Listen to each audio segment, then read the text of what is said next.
Hello, Jax West from Stephen Avery Project and Justice with Jax and MAM Gossip. I am live to go over the latest episode of The Piece of Crap by Candace Owens called Convicting a Murderer. I am paying the $15 a month, so you don't have to. And I take notes. Hello, Christopher. I take notes while I watch. And Bryce, my boys are here. Um, and hello, Kim, and hello, Billy. Um, so I take notes while I watch so I can go over it with you. And then, of course, I will rant and rave at times. So, this is episode 5 that was released today, and it is titled Manitowoc's Involvement. So, each episode is picking up where the last one left off. So, this is some alleged supporter who goes by the screen name of Rookie, who meets Ken Kratz to I don't know if you want to call it debate the case, but as Kratz says in here, he doesn't see it as a debate. He sees it as an opportunity to educate. Kratz makes my skin crawl. And this isn't just about his looks, because, yeah, he's not a good looking person. But just the way he talks and his whole demeanor and everything is just so freaking creepy.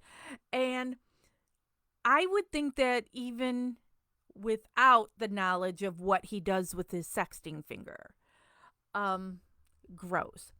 So the dude that goes by the name of Rookie says to Kratz that Kratz had tunnel vision. But that was just like your introductory thing into this episode, because then they go into their opening credit thing. And then when it comes back, we see this journalist named Jim Haggerty who was saying he was unsure. Hello, Debbie. Um, he was unsure about the case after watching Making a Murderer. And then they show a clip of the documentarians in an interview from back when Making a Murderer first came out, saying that it is not their job to give answers.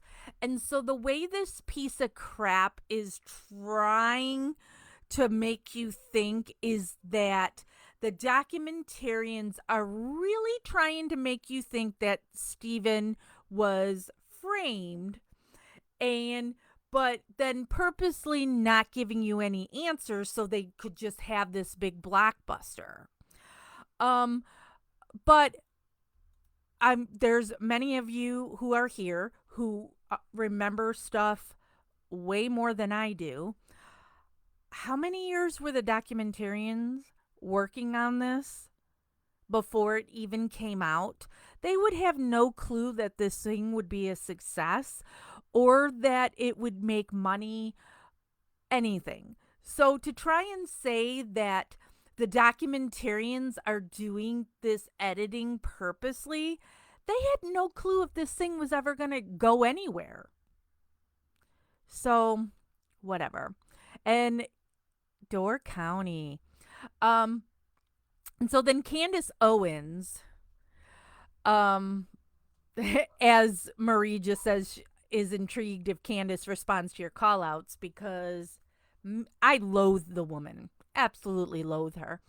Candace Owens says that Making a Murderer left people with a lot of questions and very few answers. And then the journalist Jim Haggerty says he wanted to find evidence to prove this framing. Well, What the documentarians did, thank you, Bryce, it was like 8 years they were working on it. The documentarians weren't telling you that Stephen was framed. The documentarians weren't telling you Stephen was guilty. They weren't telling you he was innocent. They were giving you both sides of this case. Believe it or not, I know Guilters and Candace. Oh my God, and that thing's going to fall on me. It's like coming off the shelf up there. My little Danny Torrance, the Shining Funko Pop. They were giving both sides of what they were able to, since the other side refused to talk to them. And the documentarians were not going to push you one way or another. That's why there's no answers to it. They're just showing you what there is on the case. Hey, Ashley. They're showing you what there is on the case, and for you to make up your own mind from what evidence there is on both sides. That's why you would see the press conferences that Kratz and Mike Hallbach and stuff would do, because they wouldn't just talk to the documentarians. So here, see this. So the documentarians are not trying to tell you that Stephen is guilty or innocent. They said that in what interviews they did when Making a Murderer was a success. So them claiming that the documentary is trying to push you one way, but then also wanting to rag on it, saying that it wasn't giving you the answers. It's not their job to give you the answers. They're giving you the evidence, and you make up your mind. Then we see Fassbender, where first Fassbender gives his background of his career, and says at one point he even policed the police. Ooh. He retired in 2011. And then they talk about how big of a deal it was. Hey, my sexy girlfriend is here. I was thinking of going to Costco today. I'm in need of some pumpkin pie. Miley, I love that pumpkin pie. So they were making a big deal out of how hard it is to secure that scene. So they're saying there was 40 acres and thousands of cars. And then they were also trying to downplay the fact that Calumet County was involved, and gonna be the one to take lead. And so they told you when Teresa's mom called to report that Teresa was missing, well, the Hallbachs live in Calumet County. So that's where that call originally went, was Calumet County. But then the car was found in Manitowoc. So then that's how Manitowoc is involved. We see Colborn again in more new interviews. Colborn said it was his day off and he was called in, and because they needed everybody there for it, because the scene is so big to secure. And Calumet was made lead of the case because of Stephen's $36 million lawsuit. Then Candace Owens says, Making a Murderer viewers think Manitowoc was not supposed to be involved, but they found the most important evidence. So they want to show that there was nothing saying Manitowoc couldn't be involved. And Manitowoc County, being the saints that they are, said that they would take the step back because of Stephen's case. But there was no rule or law or anything that they weren't doing anything wrong by still being on the scene and being the ones to uncover all the evidence. They show a clip from Making a Murderer where Sheriff Poggle says that Manitowoc was only to provide resources. And then this douche Dan O'Donnell, reporter guy, said the place was swarming with cops from the very beginning. And then Candace Owens says that Manitowoc were allowed to be, she's like, of course they're allowed to be involved because this was in their territory. Um, and she said Manitowoc made that decision to not be involved, not anyone else. And if they had wanted to plant evidence, they would have just stayed lead on the case. Why would they call anybody else in if they were going to plant evidence? Hey, Jen, glad to see you here. Um, so, oh, sorry, Brooke. Yeah, I know. I'm going to rant for a while and don't have time to watch the whole thing. Um, I should, what I should do is I should write up a summary too for people who can't watch a video and you want to just read things. So, um, I'll do that, Brooke, too. Maybe not today, maybe tomorrow. I'll probably write up a summary and get it posted here on Stephen Avery Project of every episode.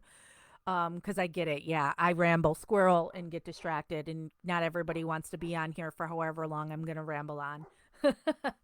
um, okay, so her saying, why would they want to? Why? If they wanted to plant evidence, why wouldn't they just stay lead? They can't stay lead because they're being deposed. Okay, that's why, and because of how it looks. That's why. Yet they were still involved. And yes, Stephen does still have Kathleen Zellner. That's why. So her trying to make it out like, if they wanted to plan stuff, they would just stay lead. No, they could do it this way while they're being martyrs, saying, oh, we're going to have Calumet run lead and we'll just assist. Yet they found all the evidence that they planted. Anyway, we see a clip of Earl on the stand. Did a light just go out? Maybe I'm being haunted here. Earl testified saying he was surprised that they found the car there and that he had no idea the car was there. He said he was down in the pit over there for an hour and he still didn't see that the RAV4 was there until they pointed it out to him. And so now they want to talk about the RAV4 being covered. Fassbender, Factbender, brings up that the car was covered. Then they show Brendan's interrogation where Brendan said that Stephen drove the car down there and that he and Stephen together are the ones that covered it up. And but again, so this piece of shit show that wants to keep, thumbs up, Nana, thank you.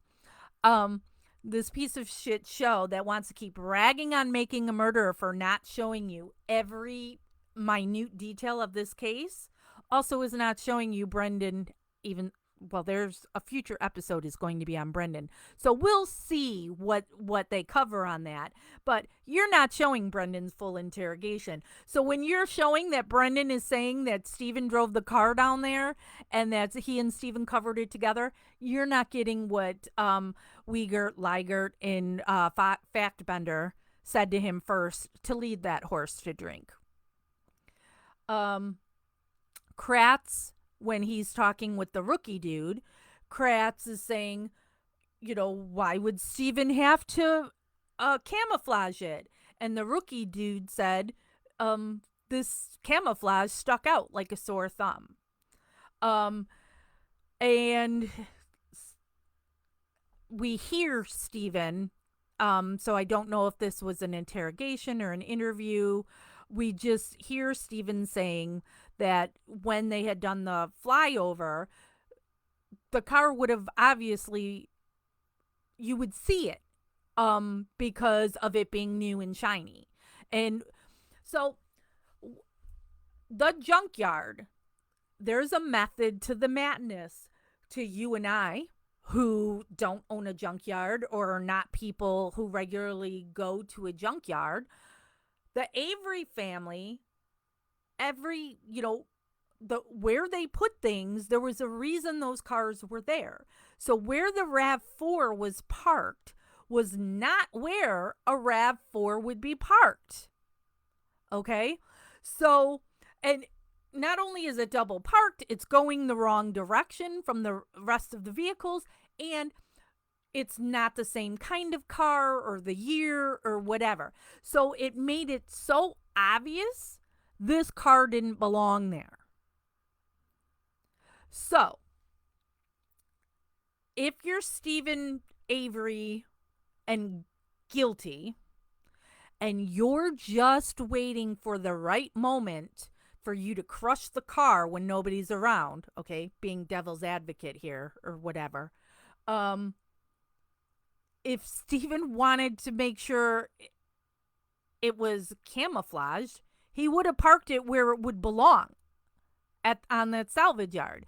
You wouldn't purposely put it in the wrong spot, double parking it so it's sticking out like a sore thumb, like Rookie said. So you wouldn't do that, and then you wouldn't throw shit on top of it.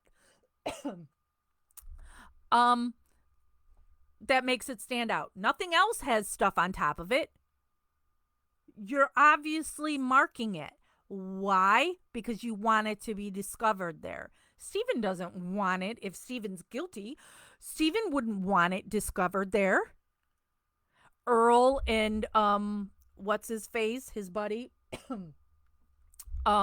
riding around in a golf cart to shoot rabbits, going over there.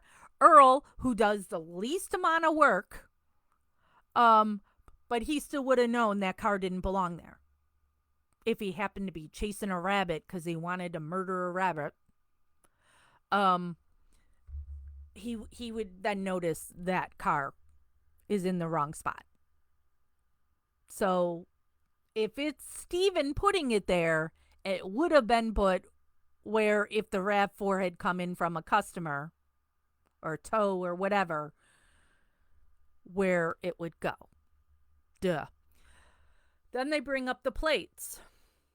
And they're saying that the plates were curled up just like they do to all the rest of the cars that they junked there.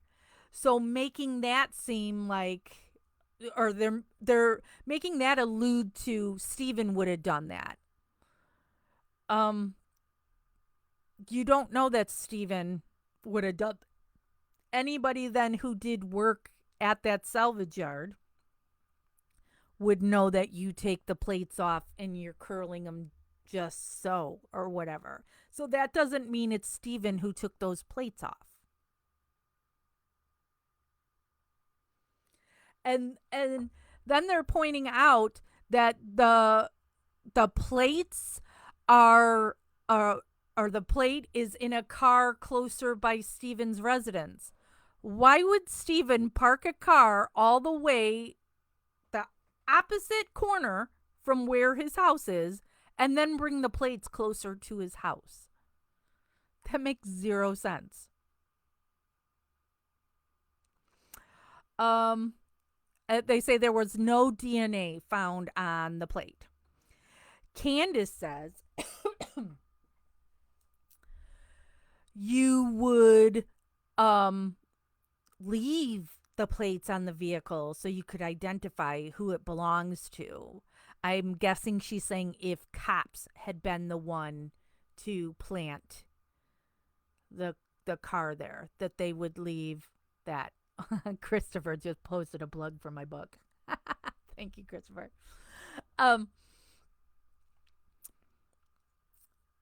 They didn't see any blood in the car when they first looked at the car, but Factbender was talking about saying it was dark and they couldn't see in through the windows, and they weren't going to open it up or anything there. They needed to secure the vehicle and take it to their lab to look into. So, but he claims a dog alerted to the car, so that would mean there was some kind of remains or something with that car. But they didn't process it and they took it to a lab.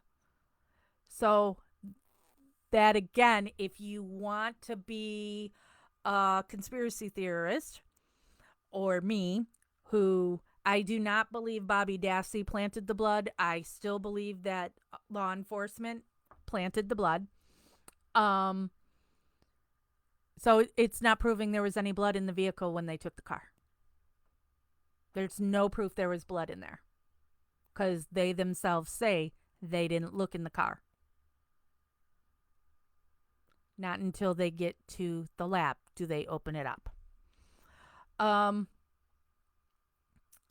So Candace is laughing at people who say that are suspicious because it's the same names, the same law enforcement over and over again that you hear on, both of Stephen's cases and such. And she's like, cause it's real life and it's not like the movies. It's a small town and you need police wearing different hats.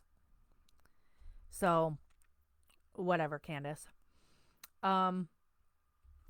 So Calumet, who is the lead on it due to Manitowoc being saints, but it's only one Calumet cop to, I'm going to make this, supervise 3 Manitowoc officers to search Stephen's trailer. Colburn says they weren't ripping it apart.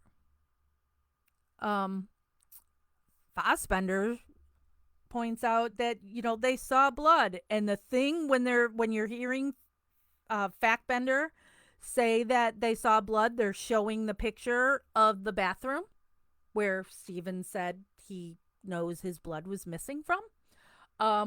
So Fackbender is saying that they saw that blood. Colburn said handcuffs and leg irons were in plain view on the bookcase, where later found more evidence.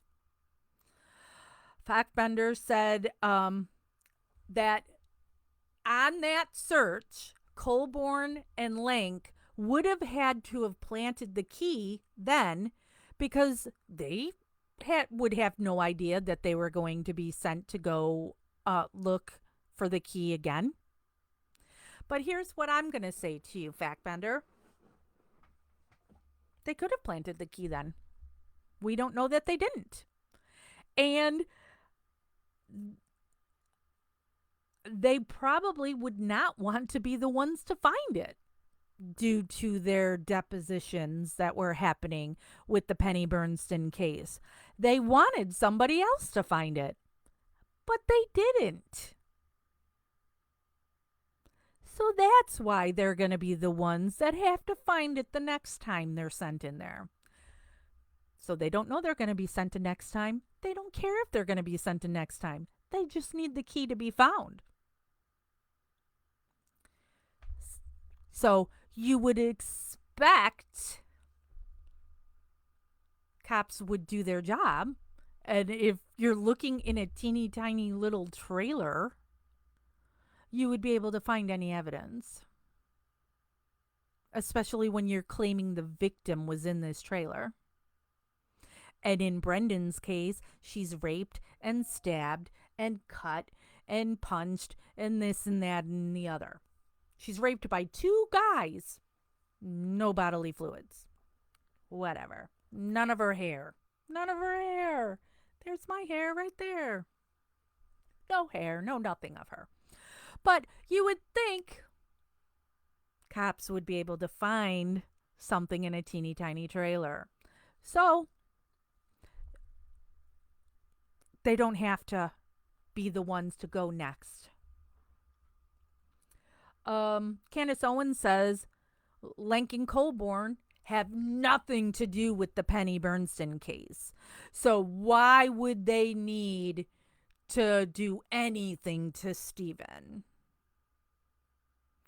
Now, I have in brackets there in my notes, lie, but they go into what I would go on my rant about as a lie. So I'll wait until we get there. Um, Factbender says, um, even today, he would still assign Lank and Coburn to be the ones to search that trailer.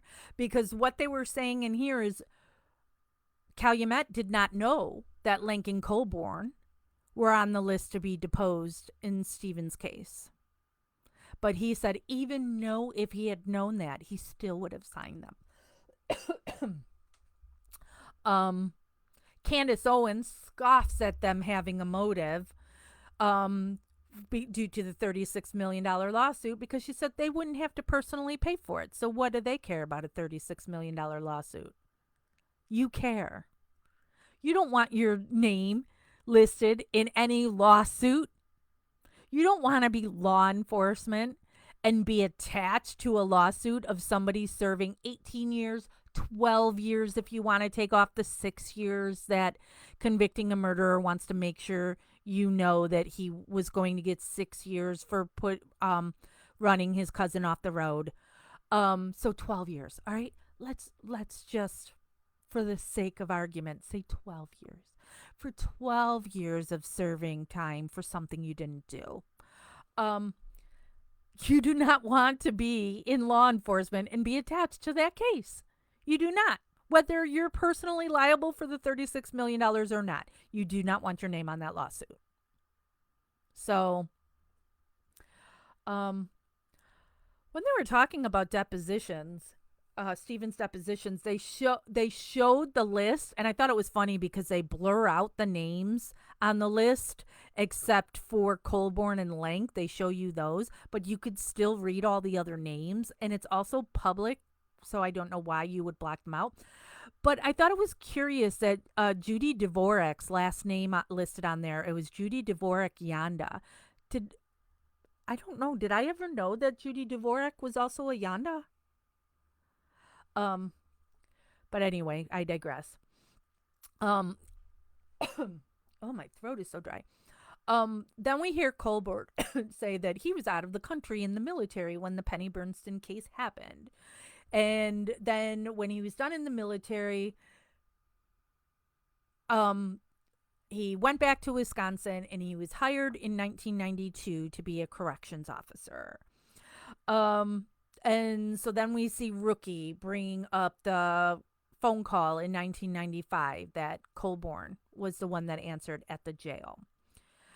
And Colborn says all the phone call was somebody saying, I'm a detective from this agency, that the person didn't say anything about a sexual assault or the name of the suspect. The person didn't say prison. They said in our jail that may have committed an assault in your jurisdiction. And that Colborn then said, do you want to talk to a detective, and transferred the call. And that was it. So he didn't know that it was anything to do with Stephen Avery, nothing. And he didn't write a report on it. He ended up writing a statement 8 years later. He said he didn't think of writing a report at the time because he would have to transfer like 30 calls a night. That's so hard. Tear. And also your job. Doesn't matter if you have 30 calls in a shift. You have to write them down. I work for a state representative. I know you have to write the crap down. It's part of the gig. Candace Owens says it's not a gotcha moment, as Andrew Colborn was not a cop at that time. His job was just to transfer calls. It is a gotcha moment because he did nothing. He did nothing. He transferred the call and did nothing. Really? I'm going to tell you right now, if I work in a jail, oh, he's not a police officer. He's just works at a jail. But if somebody calls me and says, I think you have somebody in your jail that committed a crime that somebody else is doing time for, I absolutely then would talk to the person that I transferred the call to and go, hey, what happened with this? Because if I'm somebody who cares about truth, justice, and the American way, I want to make sure that somebody's not in prison for something they didn't do. And if there's somebody in my jail that committed another heinous crime, I want that person prosecuted for it. Yeah, you're not a cop, you're not a lawyer. I just answer the phones. So you follow up on it. You write a report. But he didn't.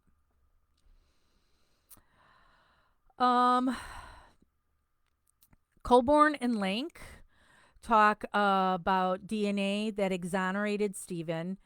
So this is him talking about that. So Colborn and Lank had talked about how DNA had exonerated Stephen. And that is when now Colborn remembers the call and wonders, maybe did that have to do with Stephen's case? This 8 years later? And he claims he made a flippant comment that well, had anyone or myself told the sheriff about it back then, he would have just said, well, I got my guy.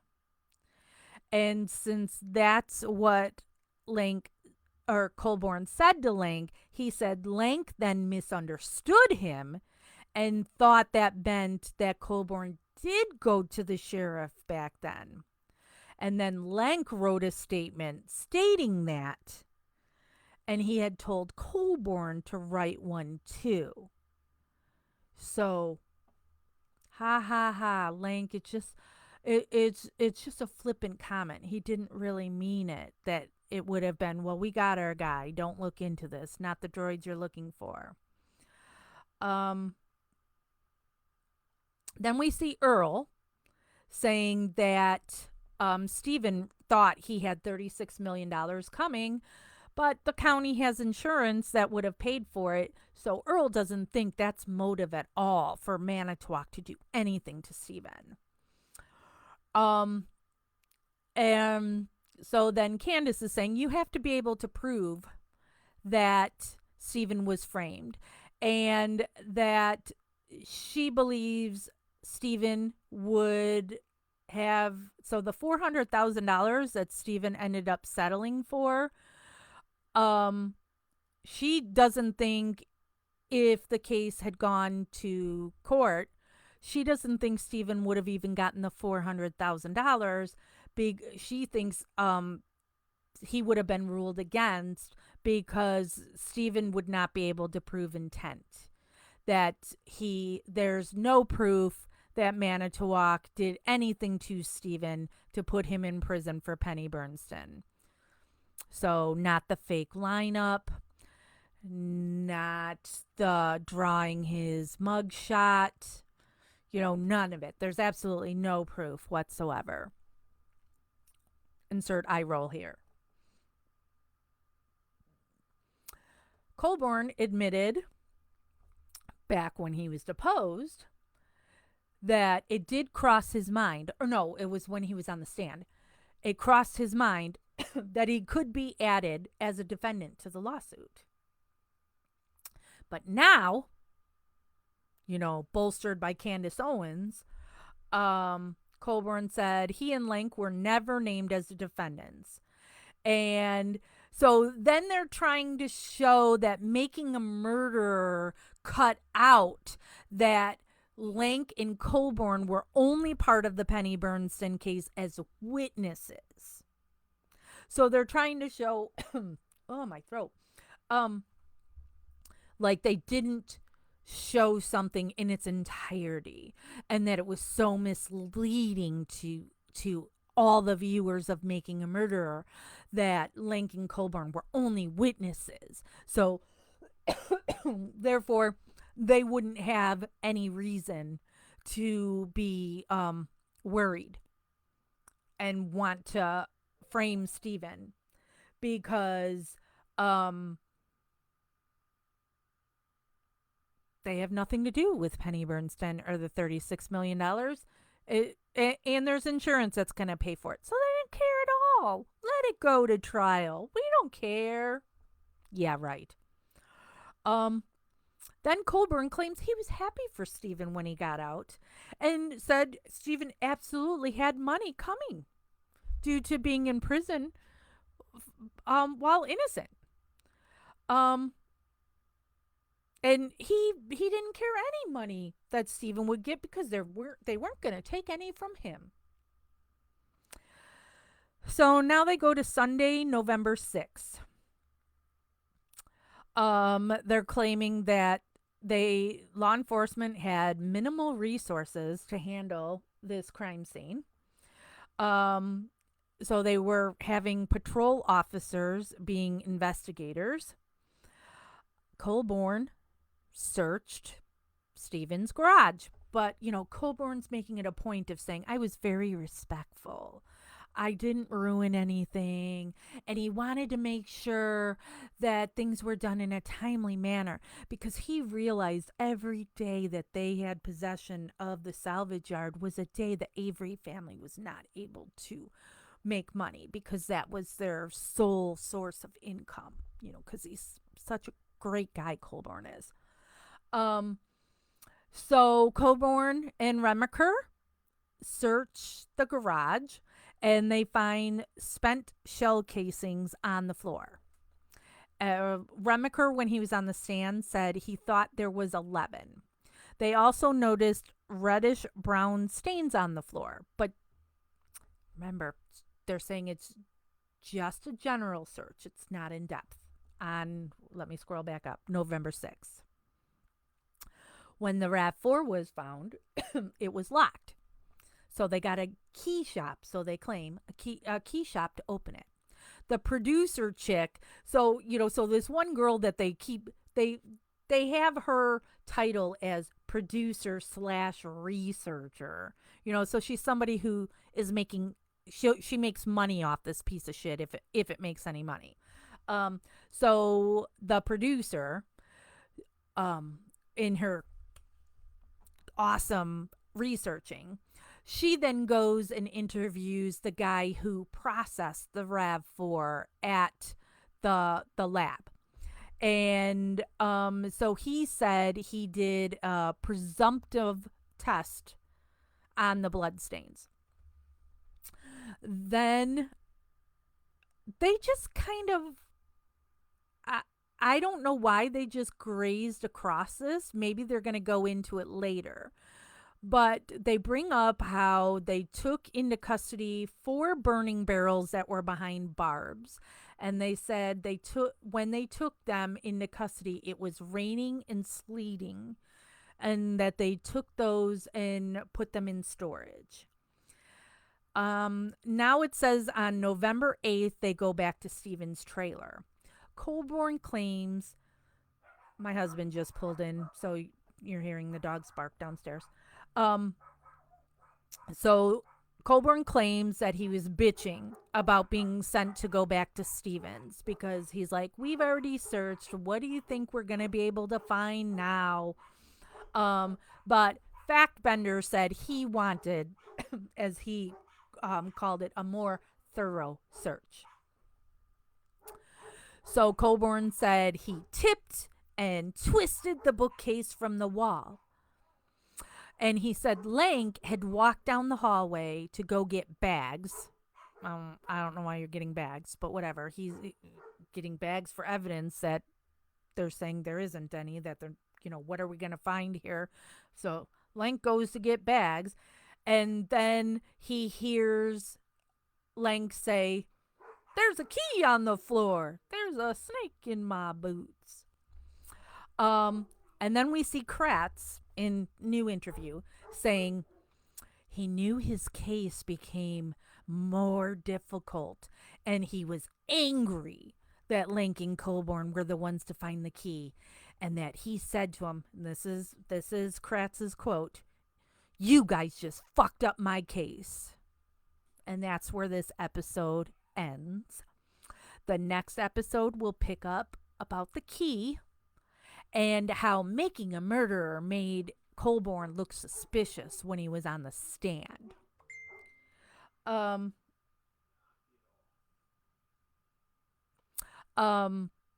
Episode 6 it will be is titled The Key and the License Plate Call. And that doesn't come out until September 28th. So today's the 21st, so we have a week. I also wrote down in my notes here episode 7 is called The Vial of Blood, which we will totally go into that when we get to that because I have the vial of blood. So that comes out on October 5th. Episode 8 is called Bones. That comes out on October 12th. Episode 9 is called Manipulating Brendan. Comes out on October 19th. And their final episode is called The Real Villain. And on their page, it's a picture of Steven with the real villain. Comes out on October 26th. So right around the anniversary of when Teresa Halbach went missing. So that's what I have on that episode. I need to give a shout out to Megs Catherine and Olivia Kitson because something new. Yeah, and Brendan's birthday is October 19th, Bryce. Right? October 19th, Manipulating Brendan. Oh my God. I'm going to lose my mind on that one. But Megs Catherine and Olivia Kitson gave stars on this video. Stars are a new thing, or I am new to it. Happy early birthday, Megs. So they gave stars on this. So thank you for the stars. So all right, that's it for this episode.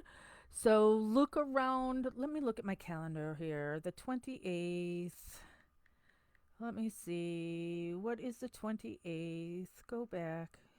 All right, the 28th. 28th is Thursday next week. I have a fundraiser I have to go to at night after work. So I probably won't be able to do it until Friday. Oh, but I'm going out Friday night too. I'll see what time I get off of work, and maybe I'll be able to fit it in between work and the things I have to do on evening those nights. So, well, hello and goodbye, Vinny, as I'm coming to a close here. Thank you, everybody who joined me today in ripping apart this latest pile of shit from Candace Owens and the Daily Wire. Christopher already posted a plug in the comments for my book, but if you are interested in hearing about what the Avery family has done to me over the years I have been involved in this case, my case is what the heck is my book called again? Wrongfully Abused. I have Making a Murderer in my head, and I'm like, what is my book title with Making a Murder? But it's Wrongfully Abused is the name of my book that is available on Amazon by me, Jax West. All right. Thank you, everybody. I am out to have dinner. Until next time, investigation continues.